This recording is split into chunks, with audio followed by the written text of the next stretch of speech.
ఏ బాటైనా పర్వాలేదంట, సమయంతో సాగటమే మన సింపుల్ సిద్ధాంతం.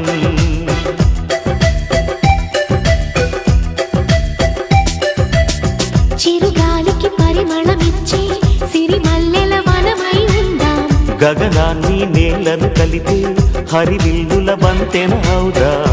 ఆనందం అంటే అర్థం మనమందా, ప్రతి పూట పాతై సాగే హుషారు సరిగమలో.